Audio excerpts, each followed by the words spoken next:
Hey everyone, I'm out here in the garage and I've got my 1999 Acura RL here. So what we're going to be doing today is replacing the valve cover gaskets. So stay tuned.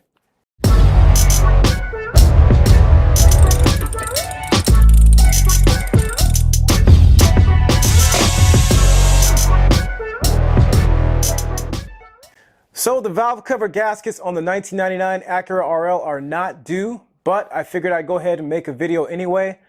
There is no service interval for replacing the valve cover gaskets, so you just kind of do it when the valve cover gaskets start to develop a leak. And on this car, I think I've got about 40,000 miles since I last replaced them, so they're just fine. Now, usually somewhere around 60,000 miles, I believe, is when they start to fail. I've never really kept track of that on this car or on my Acura Legend, so I've never really paid attention and don't really know exactly when that happens. But we'll talk a little bit about that, get a little more in depth once we get under the hood. So, let's get into it. Alright, so before I get started, I want to make sure the engine is cold. I don't want to do this procedure with the engine warm. So the car has been parked for a while. And the first thing I'm going to do is remove the strut bar here. So there are a bunch of 12 millimeters, a couple nuts here, a couple bolts up here, and then there are two nuts on the other side near the strut. So I've got a 12 millimeter right there.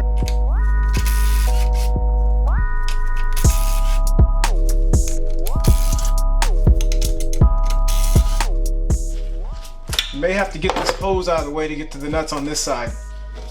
You just pop it out of this bracket here.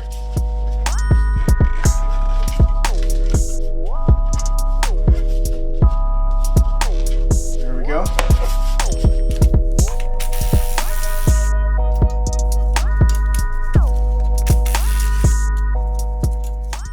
Then just lift the strut bar out.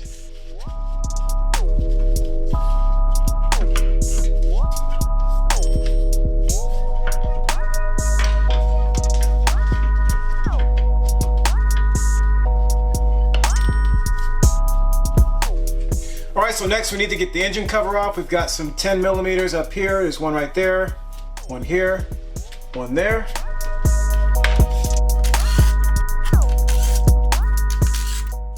And then we've got a 10 here and a 10 over here.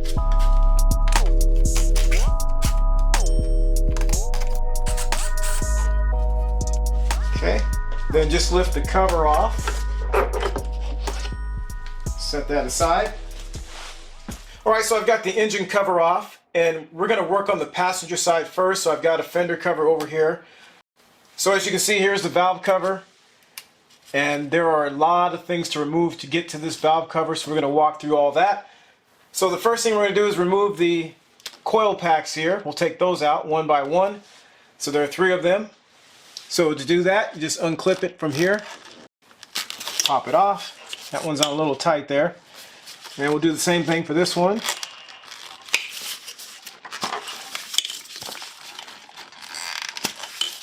Okay, so the 3 coil packs are unclipped.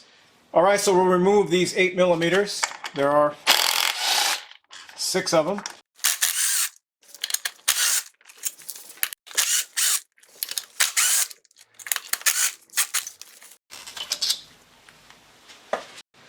Then I'll just pull each of the coil packs out.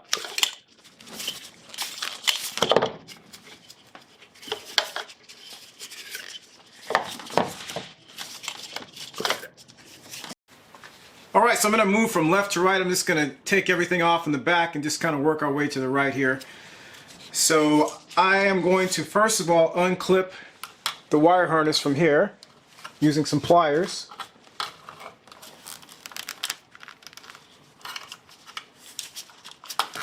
There we go. A little bit of work there. There is also a bolt right there. You can take this bracket off if you want. I usually just leave it. And then on top, you can see right here, this goes onto a little bracket. So you press the tab that way and lift up. It takes it off the bracket there. There is another one over here. Same thing. Press the tab that way and lift up. Like so. Okay, so there's a connector right here. We need to undo that. Pull that off. We're going to disconnect our fuel injectors. There are 3 of them. One here, and one here. So as an example, you just press the tabs together like that. Do this one over here first. That's off. Second one. Okay, there's the third one. That's a tough one. Also in the back, we've got our EGR connector. So I'm going to take that off the bracket. So you just press that tab that way and then lift up. Here we go, it's off. Okay, so I'm going to take this hose off of this pipe there. Got some pliers. Slide that this way and then pull it off. Go, set that aside for a second. And you're going to need to take this 10mm off right there.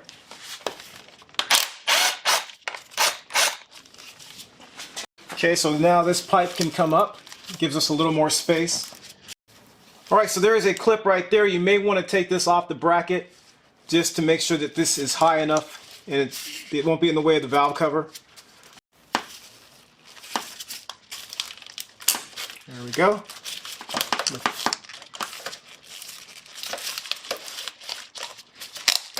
Take this off of here for a second. Pull that back temporarily. I don't want to put a kink in this hose. I'm going to be very careful with that. Let's see here. I think I'm going to get this hose off here in the front. Slide that this way. Pull it off the valve cover. There we go. That's off. Alright, so there are a couple 10mm here holding these vacuum lines down. So I'm going to take those off.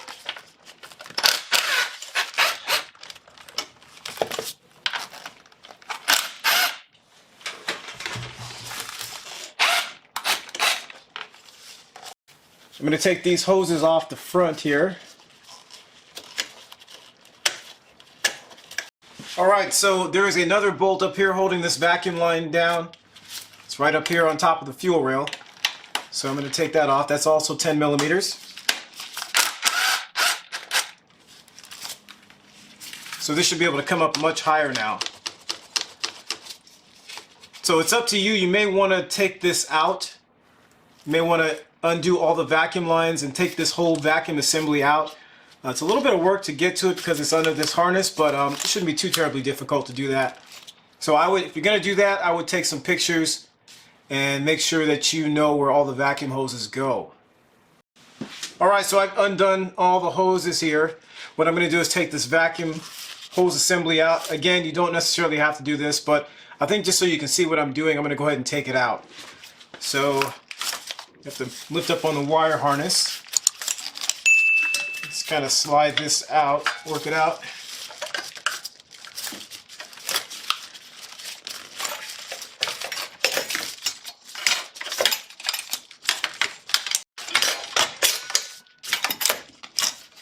There we go. A little bit of work, but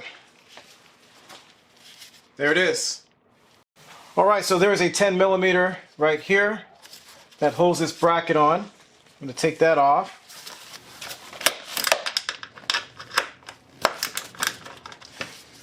Okay.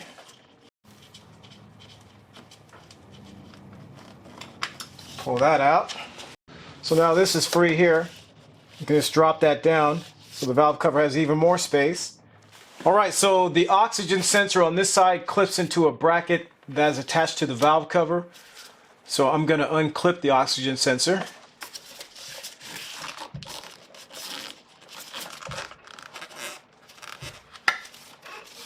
So there are 2 places that it clips in.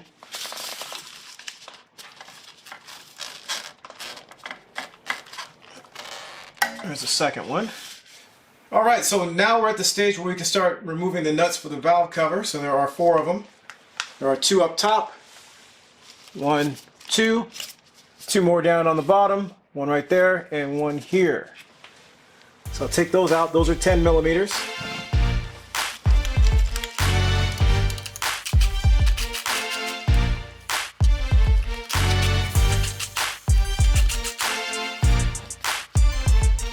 This one has a ground wire on it.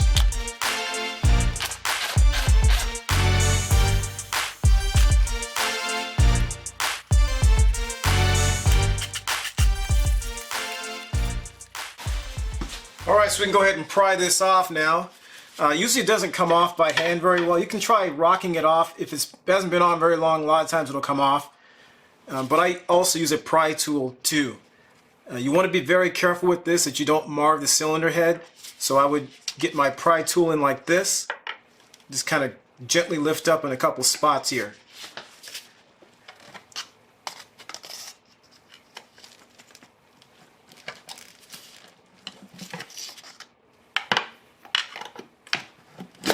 There we go. And the valve cover gasket may get stuck to the cylinder head. Don't worry about that. That's not a big deal. I'm going to pull these off if I can here too, so they don't fall.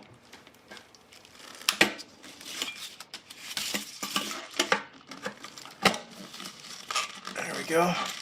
Take that off.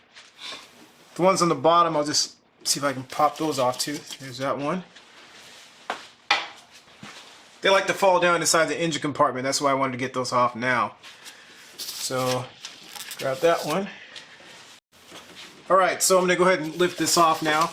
Now it's going to need to come over the valve train that's underneath it. That's one of the reasons why it may take a little bit of effort to get it off. It looks like it'll just slide right off, but that's not going to be the case here. So, lift that up.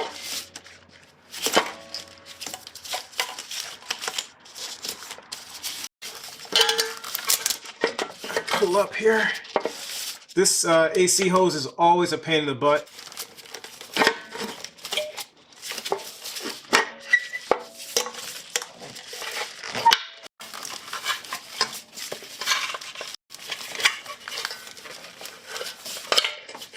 There we go. There's our valve cover. Alright, so the valve train actually looks pretty good in here. This engine is the one that I put in the car. It has around, I'd say about 150,000 miles on it. The original engine, of course, is no longer with us. Now, you can see right here, that's one of our tube seals for the spark plug. There's another one there, and then there's this third one that's stuck on the bottom side of the valve cover. So that usually comes in the kit that I'll show you in a second here. Also, you can see there's a valve cover gasket right there that's stuck to the cylinder head, and that's because there's some gasket material in the corners over here and that's holding it down. So we're going to take that off in a second. If you have a leak in your valve cover gasket, what will happen is you'll see oil running down, usually running down here and onto your exhaust manifold. It may burn. Another indicator as to when you may want to change your valve cover gasket is if you see these tube seals starting to leak. So if you're getting oil inside your spark plug wells, I would replace the tube seals, and then I would also replace the valve cover gasket at the same time.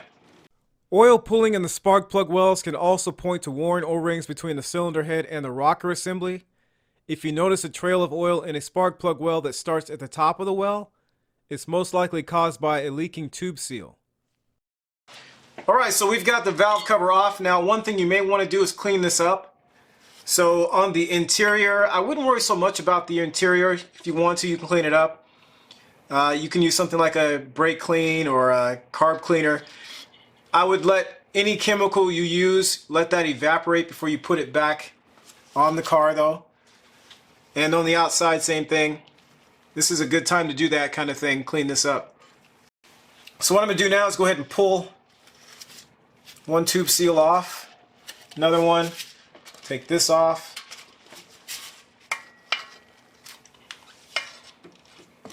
And then we'll pull our valve cover gasket off.